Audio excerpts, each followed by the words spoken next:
आप अपने लक्ष्यों के प्रति, ये लक्ष्यों को प्राप्त करने के लिए कड़ी मेहनत करते हैं और हमेशा आगे बढ़ने की कोशिश करते हैं।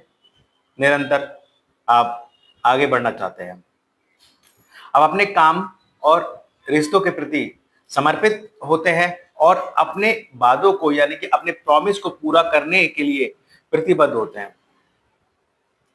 कभी-कभी आप जिद्दी हो सकते हैं और अपनी बात पर अड़े रह सकते हैं। लेकिन बात की जाए आपकी आत्मनियंत्रण की, तो आप अपनी भावनाओं को नियंत्रित करने में सफल होते हैं और चीज़ों को काम करने को किसी भी चीज़ को करने के लिए आप योजनाबद्ध तरीके से उस चीज़ को अंजाम देते हैं, यानी कि प्लानिंग करने के उपरांत आप किसी भी कार्य को करते हैं। ये एक अच्छा साइन होता है कि चीज़ों को समझ लिया, अब उसको कैसे अप्लाई करना है, तो उसकी प्लानिंग कर कर हम उसको अप्लाई करते हैं। आप अक्सर गंभीर और विचारशील होते हैं और जीवन में जो है बहुत ज़्यादा गहराई से सोचते हैं, एक डेप्थ से सोचते हैं। ये नहीं सरसरी तौर पर चीज़ों को देखा और आपने डिसीजन ले लिया। इस तरीके के आप व्यक्तित्व नहीं है। आप चीज़ों को बहुत डीप एनालाइज़ करने के बाद आप निर्णय पर पहुँचते हैं कि क्या करना है, क्या नहीं करना है। आप लोग बड़े भरोसेमंद और विश्वसनीय होते हैं और सामने वाले या कह लो लोग आप पर भरोसा करते हैं।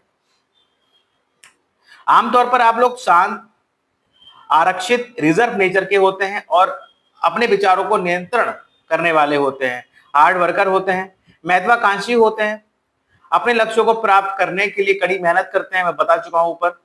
वफादार और समर्पित होते हैं। अपने दोस्तों और परिवार के प्रति आप बहुत ज्यादा अवेयर रहते हैं, बहुत सुरक्षात्मक तरीके से आप जो है इन चीजों को निभाते हैं। ओवरऑल अगर मैं कहूं तो आप लोग मेहनती, महत्वाकांक्षी, समर्पित और विश्वसनीय लोग होते हैं। जीवन में सफलता प्राप्त करने के लिए आप हार्ड वर्क करते हैं और अपने लक्ष्य को प्राप्त करने के लिए आप प्रतिबद्ध होते हैं। इस तरीके का नेचर आप में होता है, इस तरह के गुण आप में समाहित होते हैं, तो आप मित्रों जान गए होंगे मैं किसके बारे में बात कर रहा हूं। जी हाँ मित्रों, आज हम बात करने वाले हैं मकर लगन के जातकों की और जातिकाओं की कि जो कैप्रिकॉर्न असेंडेंट है उनमें जो है जो अगस्त महीने का जो गोचर है वो उनके लिए क्या इस माह प्रदर्शित कर रहा है। तो एक छोटा सा एक इंट्रोडक्शन था, एक छोटा सा एक विशेषताओं के बारे में या उनकी एक पर्सनालिटी को मैं कहा जाए तो शब्द कम पड़ जाएंगे इनकी पर्सनालिटी को व्याख्यान करते हुए। एक छोटा सा एक संक्षेप में मैंने आपको बताया कि किस तरीके के लोग होते हैं। इनके जो रूलर होते हैं वो सैटर्न होते हैं। सिंपल सी बात है कि जहाँ सैटर्न रूल करेगा किसी व्यक्ति को, किसी पर्सन को, किसी पर्सनालिटी को, तो वो बेहतर तो होगी। यानी कि वो सैटर्न वही वो ग्रह होता है जो आपको तराश कर आपको हीरा बनाता है। सैटर्न कोई शॉर्टकट अलाउड नहीं करता। सैटर्न वाले जितने भी लोग होते हैं वो हमेशा डीप सोच, डीप एनालिसिस तथा कड़ी मेहनत के उपरांत जो है उनको सफलता मिलती है, या कह लीजिए उनको आदत बन चुकी होती है कि हमें मेहनत करनी है, शॉर्टकट अप्लाई नहीं करना है। स्पेशली अगर मैं कहूं कि आप लोग बहुत ज्यादा, अगर एक शॉर्ट में कहूं तो you are very practical, you are very helpful, you are very warm hearted person. गर्म जोशी वाले लोग होते हैं आप। यहाँ कैप्रिकॉर्न में देखिए मार्स उच्च का होता है, यानी कि मंगल उच्च का होता है, तो ऑब्वियसली मंगल की एग्रेशन, मंगल की एनर्जी, ये सब आप में समाहित होती है। मंगल सी स्पीड आप में समाहित होती है। लेकिन जो मेन रूलर है वो आपके सैटर्न है, तो यहाँ पर स्पीड को इतना महत्व वो नहीं देते हैं। ये है कि आप में वो क्षमताएं, वो शक्ति मार्स की आपको मिलती है कि मार्स आपको, क्योंकि कड़ी मेहनत जब हम करेंगे थकेंगे भी। तो सैटर्न जो है उच्च का इसलिए है कि आप सैटर्न सॉरी मार्स यहाँ उच्च का इसलिए हो गया मकर में कि भाई सैटर्न आपसे मेहनत कराएंगे। अगर कोई कहते ना कि बूस्टअप आपको कोई नहीं देगा तो फिर आप बहुत ज्यादा मेहनत करेंगे तो आप थक जाएंगे। लेकिन यहाँ पर मार्स जब इन्वॉल्वमेंट उसका हो जाता है तो वो आपको एनर्जी देता है, जो एनर्जी मीन्स वो एनर्जी जो कभी थकती नहीं है, मतलब ना थकने वाली एनर्जी आपको प्रोवाइड कराता है। ये मार्स का रोल होता है। तो ऑब्वियसली सैटर्न और मार्स यहाँ पर इन्वॉल्व हो गए और आपकी पर्सनालिटी को और निखार दिया, एक लीडर, एक बड़ा व्यक्ति बना दिया, एक बड़ी पर्सनालिटी, हार्ड वर्कर्स। इसमें विशेषली कहते हैं ना, ट्रिपल सी एक वर्ड आता है कि कंस्ट्रक्टिव, कॉन्शियस और कॉन्फिडेंट, ये तीन क्वालिटियां आप में भरपूर मात्रा में, प्रचुर मात्रा में सैटर्न आपको देते हैं, मंगल आपको यहाँ देते हैं। अब बात की जाए कि इनके जो एलिमेंट होता है, देखिए एलिमेंट इनका अर्थ होता है, अर्थ एलिमेंट होता है, प्लेनेट सैटर्न हो गए आपके, और ये एक मूविंग राशि होती है, तो चर राशि होती है, मतलब चलायमान होती है, एक जगह टिककर काम नहीं करते हैं, इस तरह के लोग ये होते हैं। और ओबियसली अगर बात करें कि कौन कौन से नक्षत्र में पाए जाते हैं, तो देखिए उत्तराषाढ़ा, श्रवण और धनिष्ठा। उत्तराषाढ़ा सूर्य आ गए, श्रवण चंद्र आ गए, धनिष्ठा मंगल आ गए, यानी कि मंगल देखिए मंगल नक्षत्र पे आ गया, और 10th और इस और कैप्रिकॉन में मंगल उच्च के भी पाए गए हैं। तो इस प्रकार सूर्य, चंद्र, मंगल और शनि, ये चार ग्रहों का समावेश होता है आपके अंदर। इसलिए आप कभी थकते नहीं है, मेहनत करने से आप जी नहीं चुराते, क्योंकि आपको मालूम होता है कि जब सैटर्न हमारे स्वामी है, तो अब हमें सैटर्न के अनुकूल जब तक हम ढलेंगे नहीं, हमारा नेचर वैसा नहीं होगा, हमारा कर्म वैसा नहीं होगा, तब तक हमारा कुछ भला नहीं होने वाला। तो ये आप लोग जन्मजात से ही हार्ड वर्कर होते हैं, मेरा मानना तो ऐसा है। तो ओवरऑल ये एक छोटा सा एक इंट्रोडक्शन रहा कि कैप्रिकॉर्न वाले कैसे होते हैं। अब इसके बाद हम बात करते हैं अगस्त 2025 के ग्रहों के ट्रांजिट की, कि कैप्रिकॉर्न वालों के लिए जो अगस्त का महीना है और जो ग्रह का गोचर है वो उनके लिए क्या बोल रहा है। तो आइए मित्रों बात करते हैं अगस्त 2025 का जो ग्रह का गोचर है वो कैप्रिकॉर्न के लिए कैसे रहेगा। बात करते हैं, देखिए आपके लग्नेश की, लग्नेश जो विराजमान है सैटर्न थर्ड हाउस में, लग्नेश का थर्ड हाउस में होना, यानी कि मेहनत के भाव में होना, सैटर्न जो कि मेहनत के, जो कि कर्म दाता है, जो कि कर्म को प्रीफर करते हैं, शॉर्टकट को प्रेफर नहीं करते। तो ऐसे में जब सैटर्न थर्ड हाउस में बैठेगा तो कहीं ना कहीं आपसे मेहनत तो कराएंगे कराएंगे। साथ ही साथ क्योंकि सैटर्न आपके लिए अच्छा ग्रह है, लग्नेश है, और आपके धनेश भी है, फर्स्ट और सेकंड लॉर्ड है, तो कहीं ना कहीं छोटी मोटी यात्राओं से आपको लाभ होगा। अगर आप IT, multimedia, commission, communication, tour and transport तथा ऑनलाइन वर्किंग से जुड़े हुए हैं, तो सैटर्न जो है आपको यहाँ अच्छे फल देंगे। कहा जाए कि थर्ड हाउस से रिलेटेड आपको प्रोग्रेस देंगे, और आप खूब इस कार्य में मेहनत करेंगे। सबसे पहले तो आप जो कर्म करेंगे, मेहनत करेंगे, छोटी मोटी यात्रा भी हो सकती है, लेकिन ओवरऑल वो सबका आपको रिजल्ट पॉजिटिव मिलेगा, ये तो तय है। साथ ही साथ सेकंड हाउस के मालिक भी हैं, तो धन भी प्राप्त होगा इन्हीं सब कामों से।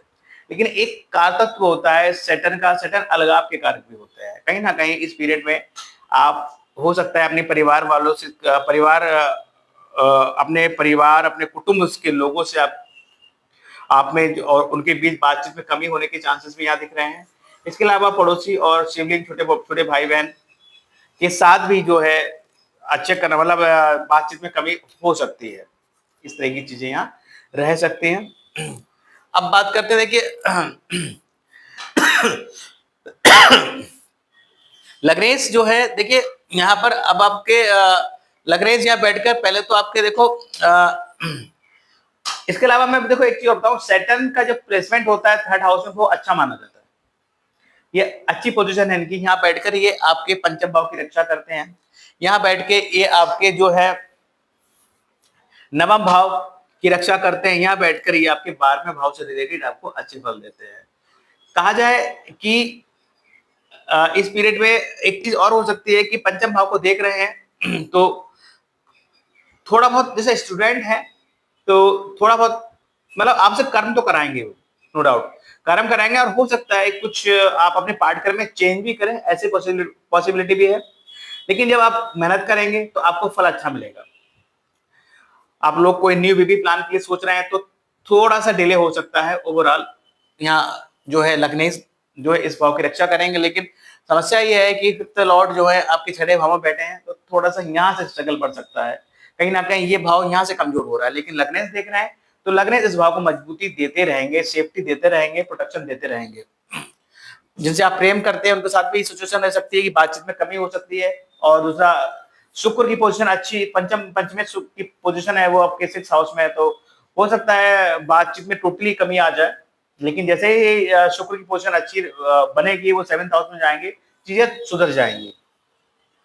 बात करते हैं आपके 4th हाउस में, देखिए 4th लॉर्ड बैठे हैं आपके 9th हाउस में। एक्चुअली क्या है, जो मकर लगन वाले लोग हैं, जो कैप्रिकॉन है, उनके लिए जो मंगल है वो आपके सुखेश और आपके आयस होते हैं। तो सुखेश यानी कि 4th और 11th लॉर्ड होकर ये बैठे हैं भाग्य भाव में। अच्छी प्लेसमेंट है इनकी। हालांकि ये शुक्र अपने चतुर्थ भाव से ये जो है छठे हो गए हैं, तो थोड़ा सा कह लीजिए कि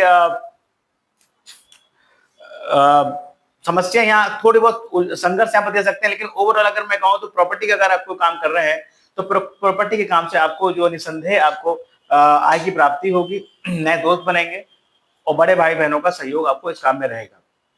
बात करते हैं 4th हाउस की। अगर आप प्रॉपर्टी वगैरह खरीदने की सोच रहे हैं, घर वगैरह बनाने की सोच रहे हैं और उसके लिए अगर फंड की डेफिशिएंसी हो रही है, तो कहीं ना कहीं आप बैंक से लोन यहाँ पर ले सकते हैं। ऐसे योग बने हुए हैं। प्रॉपर्टी को लेकर कोई वाद विवाद भी रह सकता है परिवारजनों के बीच, इस तरह की चीजें भी यहाँ रह सकती हैं। ओवरऑल मैं कहूँ वो तो यहाँ पर कोई प्लेसमेंट ये मंगल का बुरा नहीं मैं कहूंगा। हालांकि ये अपने 4th हाउस से छठे हो गए हैं, तो लेकिन भाग्य भाव में बैठे, त्रिकोण में बैठे हैं, तो कहीं ना कहीं भाग का सपोर्ट यहाँ मिलेगा। इसके अलावा यहाँ पर पीड़ित भी हैं। पीड़ित का मैं समझता हूँ कि बुध की राशि में, तो ऋतु राशि में भी है, और जो भाग्य की पोजीशन है वो 7th हाउस में है, तो भाग्य की पोजीशन भी अच्छी है, अपने से 11 में बैठे हुए हैं। ओवरऑल प्रॉपर्टी के काम से लाभ होगा आपको।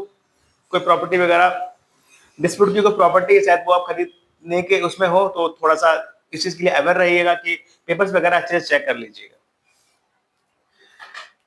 बात करते हैं आपके पंचम भाव की। देखिए पंचम भाव को शनि देख रहे हैं, इसको प्रोटेक्ट कर रहे हैं। डिले करेंगे इन पंचम भाव की जो भी चीजें हैं आपको मिलने वाली हैं। आप विद्यार्थी हैं तो मेहनत करनी पड़ेगी।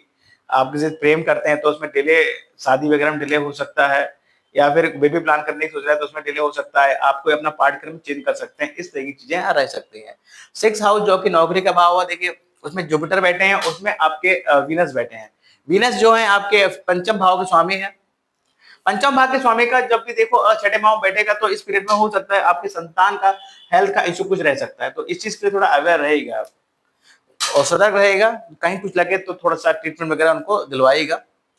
छठा भाव जो है उसमें बैठे हैं आपके 12th और 3rd लॉर्ड, यानी कि द्वादश और तृतीय बैठे हैं आपके छठे भाव में।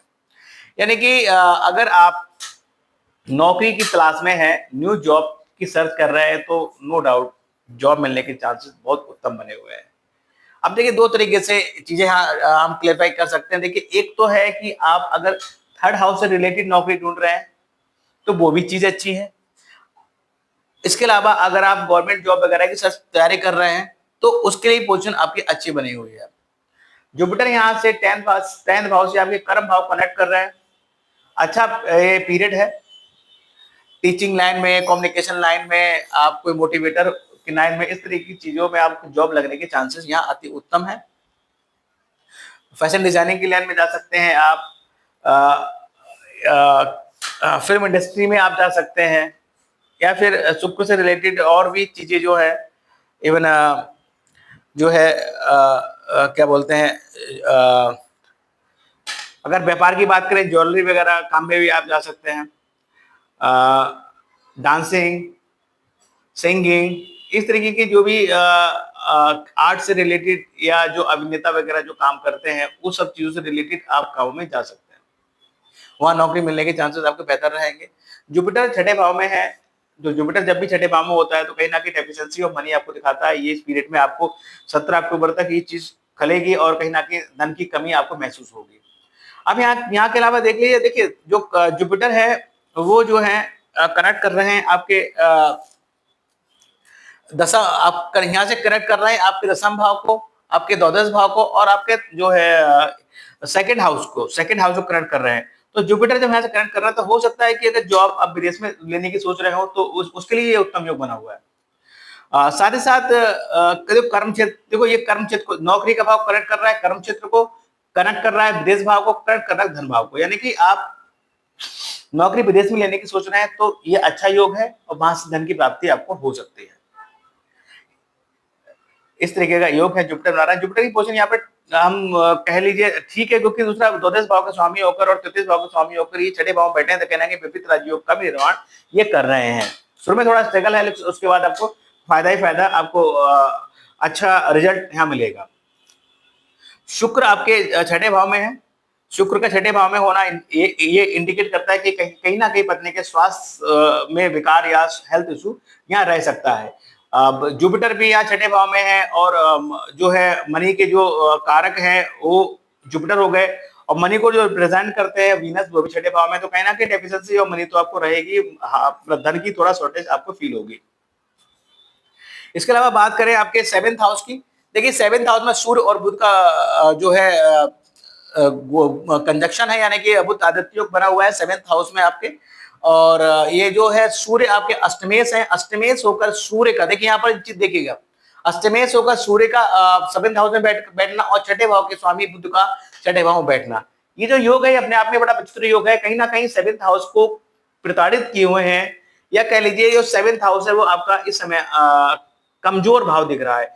इससे देखिए क्या हो सकता है, ये आपके वैवाहिक जीवन में कलह उत्पन्न कर सकता है और बुरी तरीके से कलह उत्पन्न कर सकता है। इस तरीके की चीजें भी यहाँ दिख रहे हैं, क्योंकि दो अष्टमेश और छठे भाव के स्वामी यानी कि दोनों बैठे हुए हैं, और शुक्र की पोजीशन आपकी छठे भाव में है, तो कहीं ना कहीं स्पाउस के हेल्थ का इशू, बड़ा इशू रह सकता है। शुक्र ये 12th हाउस को भी देख रहे हैं, तो कहीं ना कहीं इतना बड़ा इशू रह सकता है, हो सकता है उनको हॉस्पिटल वगैरह में एडमिट भी कराना पड़ सकता हो, इस तरह की चीजें रह सकती है। या इसके अलावा देखिए वैवाहिक जीवन में कटुता आ सकती है, और वो कटुता इतनी बढ़ जाएगी, इतनी बढ़ने के चांसेस है शायद कोर्ट कचहरी तक भी पहुंच जाए। इस तरह की चीजें भी यहाँ रह सकते हैं, थोड़ा अवेयर रहेगा इसके लिए आप, नो डाउट। साथ ही साथ इस पीरियड में आपके स्पाउस में थोड़ी उनके जो नेचर में थोड़ी अग्नियता आ जाएगी, क्योंकि सन आ गया, फायर एलिमेंट प्लेनेट आ गया। साथ ही साथ वो थोड़ा सा अगर बिहेवियर में चेंज आएगा, थोड़ा सा एक तुर्क मिजाज वाले पर्सन हो जाएंगे, इस तरह की चीजें भी रह सकती है, तो इस चीजों को आपको फेयर करना पड़ेगा। बात करते हैं आपके अष्टम भाव के, देखिए अष्टम भाव में केतु बैठे हुए हैं, और केतु अष्टम भाव में देखिए बैठे हुए हैं, और मंगल भी थोड़ा से पीड़ित है, राहु बैठे हैं आपके 2nd हाउस में। तो मैं पहले जितनी ये कहूंगा, शुक्र छठे भाव में है, तो कहीं ना कहीं अगर आप गाड़ी को ड्राइव करते हैं तो थोड़ा सतर्क करने की जरूरत है। आप 20 अगस्त तक थोड़ा सा गाड़ी ड्राइव या तो ना करें, किसी और से कराएं, या फिर करें तो बहुत सेफली करें, वरना कहीं ना कहीं थोड़ा सा अच्छे संकेत नहीं दिख रहे हैं। अष्टम भाव के स्वामी का 7th हाउस में बैठना, अगर आप अष्टम भाव से रिलेटेड कोई काम धंधा करते हैं, यानी कि आपकी इंडस्ट्री है, इंश्योरेंस का काम है, या फिर मेडिकल इक्विपमेंट बनाते हैं, रिसर्च के काम जुड़े हैं, ऑकल्ट्स का कोई आपका ऑफिस खोला हुआ है, तो वहां आपको यहाँ फायदा मिल सकता है, नो डाउट, ये उसके लिए अच्छा ही होगा। अदरवाइज थोड़ा सा यहाँ पर समस्या का विषय है। बात करते हैं आपके 9th हाउस की, भाग भाव के स्वामी की, वहां मंगल बैठे हुए हैं, और भाग भाव के स्वामी बैठे हुए हैं आपके 7th हाउस में। कहीं ना कहीं स्पिरिचुअल लंबी यात्राएं आप अपनी पत्नी के साथ यहाँ कर सकते हैं, ऐसा योग दिख रहा है। और कहीं ना कहीं आपके पत्नी के माध्यम से आपको क्या कहते हैं ना, विवाह के बाद भाग्य का उदय, इस तरह की चीजें भी यहाँ है। लेकिन यहाँ पर मैं आपसे कहूंगा, अगर आप पार्टनरशिप बिजनेस करते हैं तो कोई भी डील क्रैक करें, कोई भी डील करने जाए बिजनेस की, तो आप अपनी पत्नी की एडवाइस को साथ में लेकर जरूर जाएं और इसको अप्लाई करें, आपको फायदा होगा। ये योग इस तरीके का योग है। बात करते हैं आपके 10th हाउस की, 10th लॉर्ड बैठे हैं आपके 6th हाउस में, डायरेक्ट कनेक्शन बनना है नौकरी से, तो सर्विस के लिए पीरियड बहुत अच्छा है। बात करते हैं आपके 11th हाउस की, 11th लॉर्ड बैठे हैं आपके भाग भाव में, लेकिन 9th हाउस में बैठे हैं, अपने से 11वें हो गए, तो इच्छा पूर्ति भाग्य के माध्यम से आपको हो जाएगी, बहुत ज्यादा एफर्ट नहीं करना पड़ेगा। आप जैसा सोचेंगे वैसा जो है आपके साथ हो जाएगा। आप सोचेंगे मेरे को ये चीज चाहिए, तो भाग्य किसी ना किसी तरीके से कोई ना कोई माध्यम, कोई ना कोई रास्ता बनाकर आपको वो चीज इजी गोइंग प्रोवाइड करा देगा। इस तरीके का योग है, यानी कि थाली में परसी हुई चीजें आपके पास आपकी इच्छा पूर्ति के लिए आएगी। बात करते हैं आपके 12th हाउस की, 12th लॉर्ड बैठे हैं आपके 6th हाउस में, कहीं ना कहीं कोई कोर्ट कचहरी केसेस वगैरह अगर है तो इसमें देखिए थोड़ा सर रह सकते हैं, और कुछ उच्च स्तरीय आप गाइडेंस लेकर उन चीजों को आप निपटाएं, अदरवाइज समस्या हो सकती है पत्नी को लेकर, यानी कि कोई फीमेल से कोई समस्या रह सकती है, आपसी वैवाहिक जीवन में बात इतना बढ़ सकता है कि वो कोर्ट कचहरी तक जा सकता है। इस तरह की समस्या यहाँ दिख रही है। राहु आपके 2nd हाउस में है, देखिए 2nd हाउस का राहु क्या करता है, 2nd हाउस का राहु ये बाड़ी के भाव में है, आपके मुंह में राहु है, तो इस जब ये जो 1.5 साल का पीरियड है, इस पीरियड में देखिए सबसे पहले 2-3 चीजें कीजिएगा। एक तो आप अपनी बाड़ी पे लगाम लगाइएगा, कोई ड्रिंक वगैरह आप ना करें, इस चीज का विशेष ध्यान रखें, कोई नशा वगैरह ना करें, इस चीज का ध्यान रखें। साथ ही साथ देखिए परिवार वालों के साथ, कुटुंब वालों के साथ अच्छे से बिहेवियर करें, झूठ ना बोलें, इन सब चीजों से बचेंगे तो जो है राहु का आपको जो है इम्पैक्ट यहाँ सौ मिल सकता है। वरना राहु देखिए यहाँ से कनेक्ट कर रहे हैं आपके छठे भाव को, कनेक्ट कर रहे हैं आपके आठवें भाव को, कनेक्ट कर रहे हैं आपके 10वें भाव को। यहाँ राहु बहुत ज्यादा अच्छे नहीं कहे गए हैं, कहीं ना कहीं परिवार से अलगाव को दिखाते हैं, इस तरह की चीजें रखते हैं, परिवार से संबंध बिगड़वाते हैं। लेकिन यहाँ बैठकर छठे भाव को जब देखेंगे और 10वें भाव को देखेंगे तो कहीं ना कहीं ये आपके जो आपके शत्रु होंगे वो शांत रहेंगे, साथ ही साथ नौकरी के भाव को कनेक्ट कर रहे हैं कर्म भाव से, तो ये एक अच्छा योग है। सडनली ये जो करते हैं इनका जो काम होता है, सडन आपने कोई तैयारी कर रहे हैं कंपटीशन वगैरह की और सडनली आपका रिजल्ट आ गया और तुरंत जॉब लग गया, इस तरीके के योग यहाँ बना रहे हैं। क्योंकि कंपटीशन में राहु जो है आपकी सक्सेस रेट को बढ़ा देते हैं। कर्म भाव में अचानक से बदलाव हो सकते हैं, अचानक से जो है क्या बोलते हैं आपको क्या कहते हैं लीन कर देंगे कर्म में आपको लीन। देखो राहु अटैचमेंट करता है, केतु डिटैचमेंट करता है। राहु कनेक्ट कर रहा है 10th हाउस को छठे भाव को, तो कहीं ना कहीं नौकरी में या आपके काम धंधे में आपको इतना मशरूफ कर देंगे कि आप बस दिन रात उसी के बारे में सोचेंगे और वहां इतना अच्छा काम करके आप दे पाएंगे कि आपकी चारों तरफ वाहवाही होगी। इस तरह की चीजें रह सकती हैं। प्रमोशन के चांसेस भी यहाँ पे राहु क्रिएट कर सकते हैं। इसके अलावा बात करें सर्विस की, देखिए पंचम भाव का स्वामी छठे भाव में, तो कहीं ना कहीं क्या कहते हैं आपका जो वो होगा सर्विस वगैरह होगी, जो भी आपका कर्म क्षेत्र होगा उसमें बदलाव होने के चांसेस भी यहाँ पर दिख रहे हैं। बात करें जो ग्रह राशि चेंज कर रहे हैं, तो सूर्य जो है आपके अष्टमेश 16 अगस्त तक ये 7th हाउस में रहेंगे, उसके बाद जो है अपने भाव में आ जाएंगे तो स्थिति बेहतर हो जाएगी।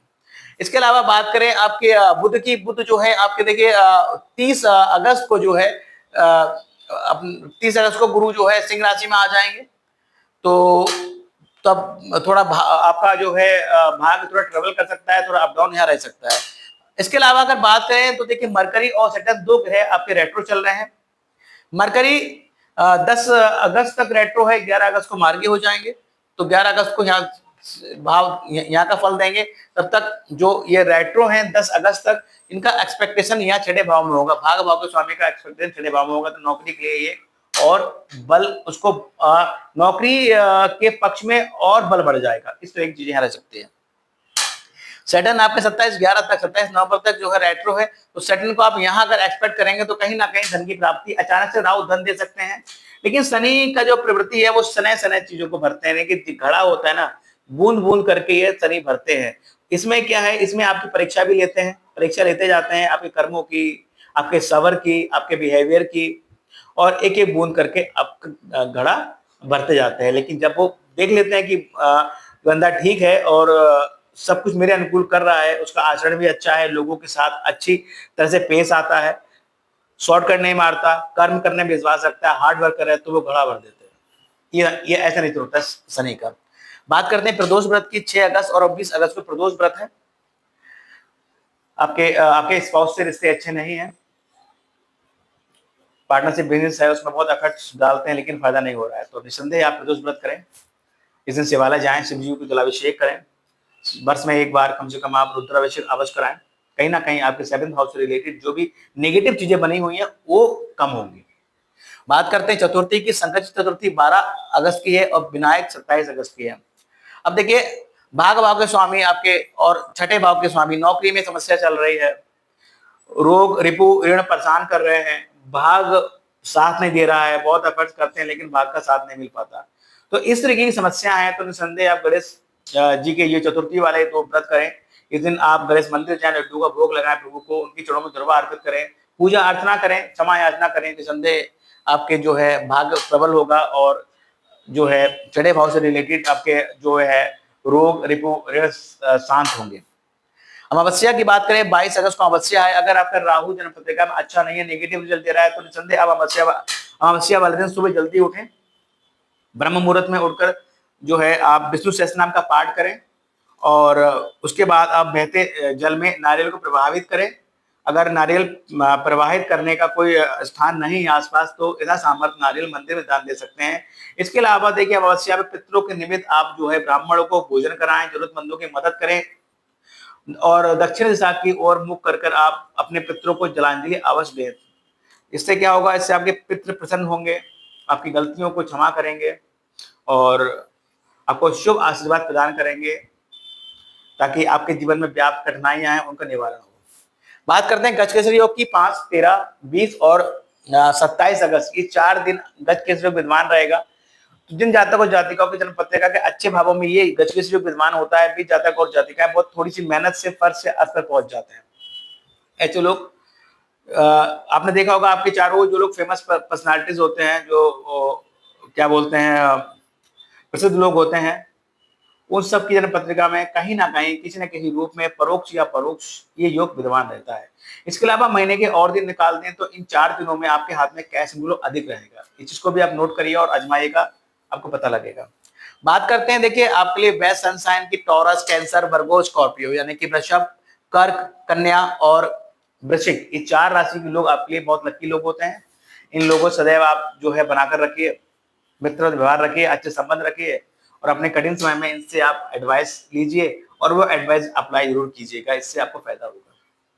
बात करते हैं हेल्थ का इशू। 18 और 19 अगस्त को हेल्थ इशू रह सकता है। स्ट्रेस की बात करें 23, 24 अगस्त को स्ट्रेस ज्यादा रहेगा। एक्सपेंसेस डे की बात करें तो 5 और 6 अगस्त को जो है आप अधिक खर्चा करने के मूड में रहेंगे।